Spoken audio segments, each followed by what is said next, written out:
How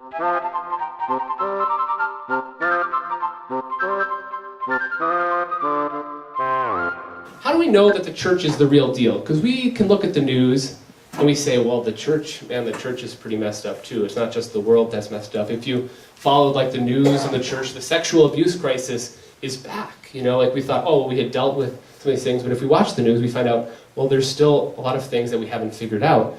And I think it's also easy to look at the news and say, I'm giving up on this church thing, or I'm going to go someplace else. Go to the Lutherans, or go to the whatever else is down the road, which isn't better. But church is the only deal in town. There's no place else to go. You might have fun at another place, but the Catholic Church is where we receive sacraments, where God has promised to encounter us. And the way that we can be sure of that is what Jesus says to Simon Peter. And this is in Matthew chapter 16. And he says, he had asked Peter, it's kind of that same question he asks at the end of John. He says, he first asked his disciple, who do you say that I am? And they say, well, he's, a prophet, he's this and that, and all these things. But Jesus asks the disciples, he says, who do you say that I am? Who do you say that I am? Who am I to you? And Peter, in the place of all the apostles, says, you are the Christ, the Son of the living God. So he says, you are who you will say to be. You are God. You are the Son of the living God.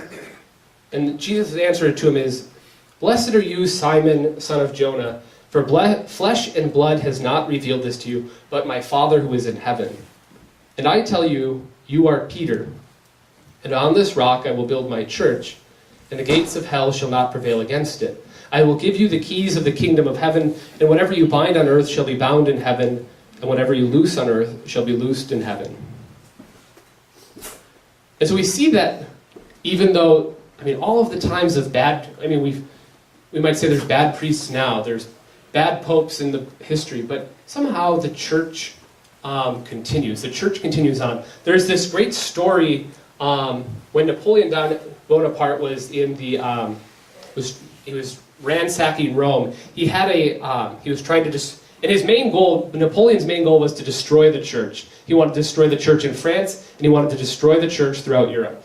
And so he had this meeting with this Italian cardinal, and I just love the story because Napoleon was kind of frustrated. He's like, well, because he was trying to get stuff. He wanted to kind of get rid of the church. He wanted to do this stuff, and he's talking to this cardinal. He says, Your Eminence, are you not aware that I have the power to destroy the Catholic Church?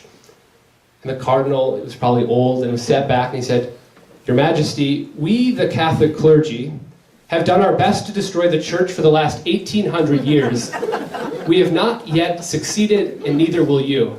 And I don't know if it's a true story, but it should be. Father Avella, who was my history professor in seminary, said, if it's not a true story, it should be. I have to share quite a bit.